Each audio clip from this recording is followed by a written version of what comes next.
Boa tarde, está a ouvir a Rádio França Internacional, emissões em língua portuguesa. São 17 horas aqui em Paris e em Luanda, 16 horas em Bissau. Stephanie Palma. Bem-vindos à segunda emissão da RFI em português desta terça-feira, 28 de dezembro. A marcar a atualidade, Cabo Verde adota novas medidas para controlar a pandemia de Covid-19. A morte de Desmond Tutu, figura ímpar na defesa dos direitos humanos, continua a suscitar muitas reações pelo mundo. No controle técnico desta emissão está Stéphane Defosse. O jornal começa agora. RFI, as vozes do mundo.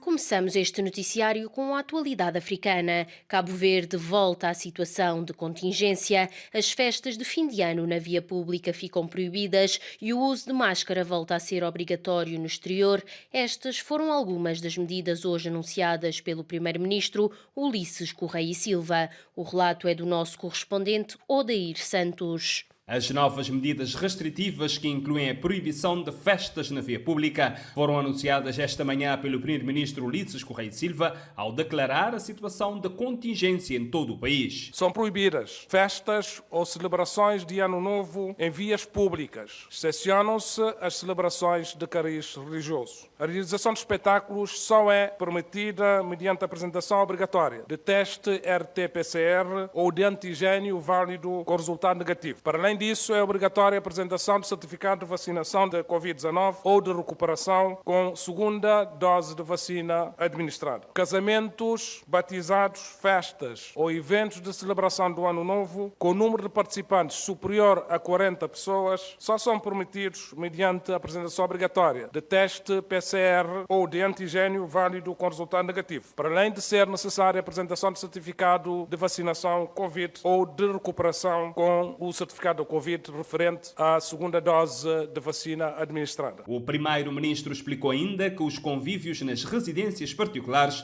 devem acontecer num contexto familiar, preferencialmente entre cohabitantes testados até ao máximo de 20 pessoas. A partir de 2 de janeiro, voltam as limitações nos horários de funcionamento em bares e restaurantes. A situação de contingência vigora até o dia 20 de janeiro próximo. De Cabo Verde para a RFI, Odair Santos.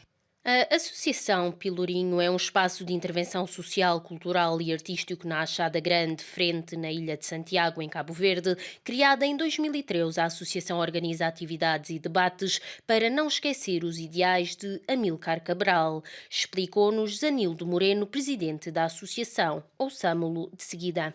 Temos as estátuas agora. Por exemplo, as estátuas dos colonialistas estão bem mais situadas do que os dos combatentes. Por exemplo? Temos a estátua de Alexandre Albuquerque no platô e temos a estátua de Amílcar Cabral que fica lá no, praticamente como disse uma senhora, temos uma estátua do colonialista em cima do coisa e o Amílcar Cabral está perto do lixo. Dizem que o Alexandre Albuquerque está de olho para a Assembleia e o Amílcar Cabral de olho no cemitério. E isso é uma forma de mostrar, porque o Amílcar Cabral está num lugar que não é dele. Para mim, no meu ponto de vista, o Amílcar Cabral devia estar então no platô, numa praça com mais visibilidade. Isso vai mudar? Sim, deve mudar mesmo, porque praticamente eu não estou muito contente com a real situação. E a maior parte das pessoas também? Uma boa parte da população não está contente, mas há uma elite que controla isso e não é muito fácil tirar isso. Temos até o caso do crioulo, que queremos que crioulo seja a língua oficial de Cabo Verde, porque a língua falada pelos cabo-verdianos é o crioulo. O português, você encontra uma pessoa que não sabe nem falar nada em português. Todo cabo-verdiano sabe falar crioulo. Era Zanildo Moreno, presidente da Associação Pelourinho, entrevistado por Lígia Anjos. Prosseguimos agora com a África do Sul. A morte de Desmond Tutu, uma figura ímpar na luta pelos direitos humanos e pelo fim do apartheid, continua a suscitar reações um pouco por todo o mundo. O ex-presidente cabo-verdiano Pedro Pires recordou Desmond Tutu e classificou-o como um humanista. Um homem que defendia todos, incluindo os seus adversários. Eis o seu relato. Era, sobretudo, um humanista, um homem que defendia os direitos de todos, incluindo os direitos dos adversários. Ora, ele presidiu a Comissão da Verdade e procurou trabalhou pela reconciliação entre os sul-africanos, independentemente das suas origens rássicas ou outras. Era um homem que tinha uma visão ampla, completa do seu país. Creio que é o criador do conceito país arco-íris. Quer dizer, um país onde todos podiam estar, todos cabiam. Mas, ao mesmo tempo, era um defensor dos direitos fundamentais dos povos e das pessoas. Mas isso era um religioso, portanto, estamos a ver o seu humanismo, mas também aquilo que podíamos chamar vocação de serviço, de estar ao serviço dos outros. Portanto, esse é o homem que morreu na África do Sul aos 90 anos, mas que vai deixar um legado importante. O legado do diálogo, da reconciliação e da integração das várias componentes da nação sul-africana que chamou Nação Arco-Íris. As palavras do ex-presidente de Cabo Verde, Pedro Pires, que recordou o legado de Desmond Tutu, uma figura sul-africana que nos deixou no passado domingo e que tem sido elogiada à escala global pelo seu trabalho na defesa dos direitos humanos. Na atualidade internacional, a União Europeia ainda não alcançou a sua soberania estratégica em termos de segurança e defesa. É a opinião da professora Sandra Fernandes, especialista em questões europeias. Sandra Fernandes diz que a NATO e o presidente Biden lançaram o desafio a Bruxelas durante 2021, mas os europeus não agiram em conformidade. Ouçamo-lo em entrevista a Teresa Xavier.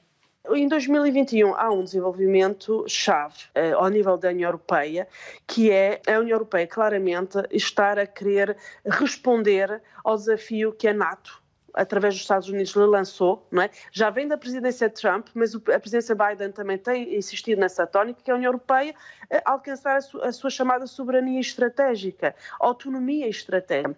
E a União Europeia lançou este ano o Fundo Europeu de Defesa, não é? já está em funcionamento no sentido de os Estados-membros concorrerem para conseguirem esses fundos, e a União Europeia está claramente está a criar cada vez mais expectativas no sentido de se autonomizar e ter mais capacidade de atuação na área de segurança e defesa.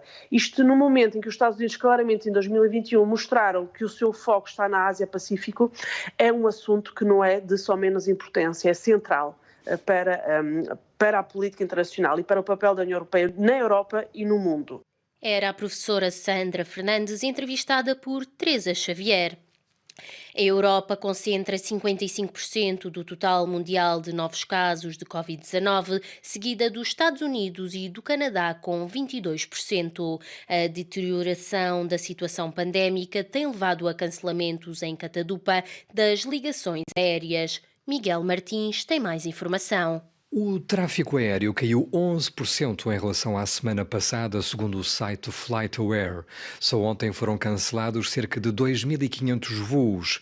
As companhias aéreas chinesas suprimiram no fim de semana de Natal mais de 2.000 voos, nomeadamente para Xi'an, metrópole de 13 milhões de habitantes, atualmente em regime de confinamento. Na Europa, no dia de Natal, o tráfego aéreo ficou-se pelos 12.000 voos, ou seja, 40% a menos do que na mesma data em 2019, o ano de referência. Em causa estão cancelamentos ligados a casos de Covid-19 junto da tripulação das companhias aéreas na sequência da progressão da variante Omicron. Pilotos, comissários de bordo ou hospedeiras, ao adoecerem ou a ficarem em isolamento, privam muitas companhias de assegurar as rotas previstas. A Ryanair, empresa low cost baseada na Irlanda, anunciou desde já uma redução de 30% dos seus voos em janeiro.